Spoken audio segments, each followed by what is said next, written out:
એકવાર કરણ અને અર્જુનને બંનેને બોલાવ્યા અને કહ્યું કે હું 1 મહિનાની તપસ્યામાં જવાનો છું. તમે મારી હાથું ફળ લાવજો અને તે ફળ સરસ્વતીની બાજુમાંથી ને જે વૃક્ષ છે ત્યાંથી જ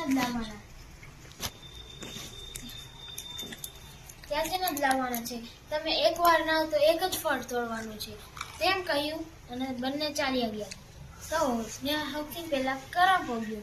કરણને જોયું કે જંગલ બહુ ઘણું છે અને હું નહીં પાર કરી હતી. તેને બાજુનો રસ્તો જોયો, તે બાજુમાંથી ગયો. પછી અર્જુન આવ્યો. અર્જુને જે જંગલ જોયું અને બાજુનો રસ્તો જોયો. બાજુનો રસ્તો જોયો તો એ કે આમાં તો મારે વાર લાગે છે અને શ્રી કૃષ્ણ ઉઠી જશે તપસ્યામાંથી, તોય તે હું નહીં લઈ શકું. તો તે જંગલને કાપીને વયો ગયો. જંગલને કાપીને ગયો તો તેને રાત પડી ગઈ. તો રાત પડી તો તેને સાપની સડસડાટ સંભળાઈ. તો તેને યાદ આવ્યું કે શ્રી કૃષ્ણએ કહ્યું હતું કે સાપથી બચીને રહેજે. તો તે તીર ચલાવવા માંડ્યો.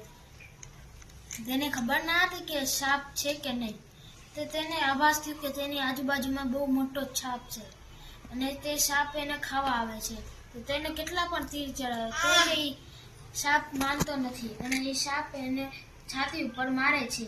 એટલે એને આભાસ થાય છે કે હું મરી ગયો છું અને જે ઉઠે તેવો એના સ્વર્ગ જેવો આભાસ થાય છે. તેને ખબર પડે કે હું સ્વર્ગમાં છું એવું લાગે છે. તો તે પછી એને આંખી ચોળી અને જોયું તો એ વનમાં હતો અને વનમાં એને જોયું કે અહીંયા તો મરેલા પક્ષીઓ અને ઝાડવાઓ ને એવું છે અને આ તો મારા લીધે જ થયું. આ કંઈ છાપ તો હે નહીં. આ ડાળખીઓ મને સાપ જેવી લાગતી હતી. એટલા માટે તેને એવું લાગ્યું અને તે દિલ પર પથ્થર રાખીને ચાલ્યો ગયો. ચાલતા ચાલતા તે ત્યાં સરસ્વતી નદી પાસે પહોંચ્યો. તેને નાહીને બધાય ફળો તોડી લીધા પાકા હતા એટલા. પછી તે આવ્યો ગયો તો તેને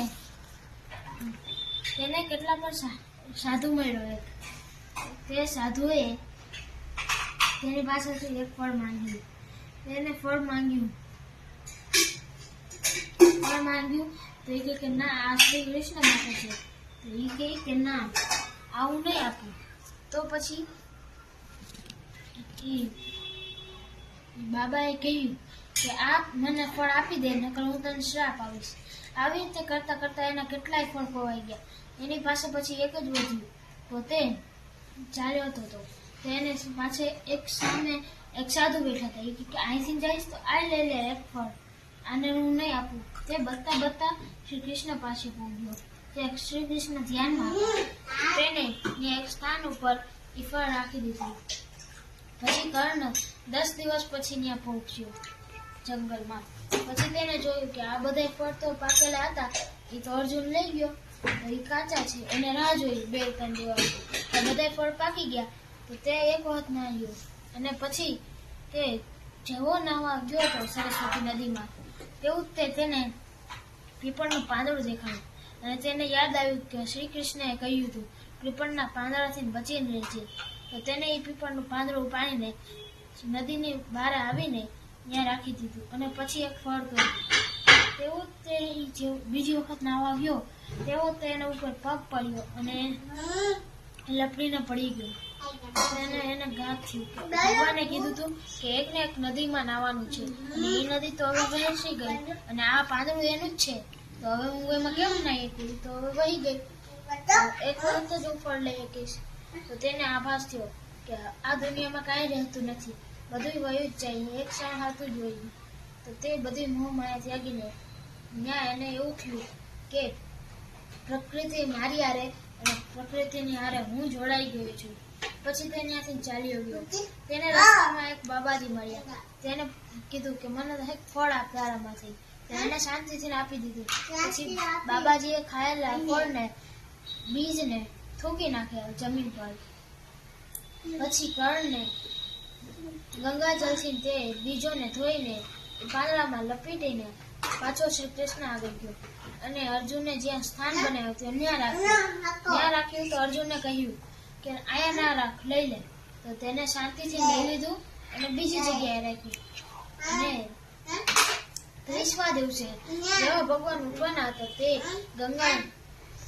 ગંગાજળને ગંગાની નદીને ત્યાં હતો, ત્યાં નાવા સાથે ઊભો હતો. એવો ત્યાં પહોંચ્યો ને ત્યાં સ્નાન કરતો હતો. ત્યાં આવતા ભગવાન ઉઠ્યા અને અર્જુન પાસેથી એનો ફળ લાવેલો માંગ્યો. તો એને અર્જુનને એનાથી લગાવ થઈ ગયો હતો, તો તે આપતો ના હતો. તેને કહ્યું, પ્રભુ હું તમને બીજું ખવડાવી દઉં.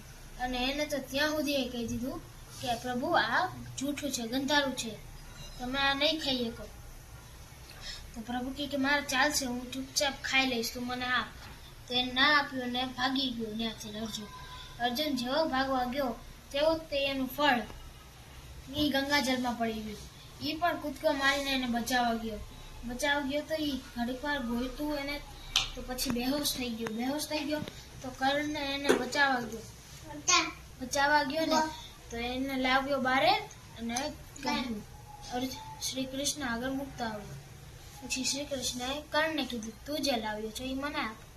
તો એને શાંતિપૂર્વક એ બીજ આપી દીધા થૂકેલા બાવળીને. પછી પ્રભુએ એને ખાઈને કહ્યું કે આ બીજ તો બહુ મોટા, બહુ સારા છે, આને ખાઈને મને તો એવું લાગે છે કે તને આ ત્રણ લોક આપી દઉં. બોલ તારે શું જોઈએ છે? તો એને વરદાન માંગવાની તો ના પાડી, કેમ કે એને ખબર પડી ગઈ હતી કે આ સૃષ્ટિમાં કાંઈ રહેતું નથી, એ ખાલી એક સમય માટે જ હોય છે. તેને તોય તે ભગવાનનું માન રાખવા હતું. એને માંગ્યું કે પ્રભુ એ પીપળના વૃક્ષને પૂજનીય કરો. તો એ છે ને આપણે એને પૂજીએ છીએ. અને એમ કરીને ત્યાંથી ચાલ્યો ગયો. પછી ત્યાં ગુરુ દ્રોણ પૂછ્યા. એમને આ બધી વાત સાંભળી અને અર્જુને અને ગુરુ દ્રોણને એનો શ્રી કૃષ્ણને પૂછ્યું, એવું તો શું હતું એ બીજમાં? તો પ્રભુએ કહ્યું કે અર્જુનનો માર્ગ ચૂનેલો હતો એ ખોટો હતો, એટલે એના ફળ મારામાં ન આવ્યું અને તેનું ફળ નદીમાં વહી ગયું. અને કહ્યું કે જો તે જંગલ ઉજાડીને ન ઉજાડે તો એટલા પક્ષીઓનું ઘર ના જાત અને તેમનો પક્ષીઓ મરત નહીં, અને સાઈડના રસ્તામાંથી વહી જવું જોઈએ. પણ તે ના ગયો અને તેને એક બાવાજીને જોયા અને છેલ્લું એક વધારીને ફળ હતું એ તે ના રાખ્યું. અને તેમને ના આપવા હતું તે કેટલા રસ્તા બગાડ્યા, કેટલા રસ્તા ફર્યો, પછી તું ગયો, એટલે તારું ફળ મારા હાથમાં ના આવ્યું. તો અર્જુને શ્રી કૃષ્ણની વાત સાંભળીને બહુ દુઃખી થઈ ગયું. Thank you.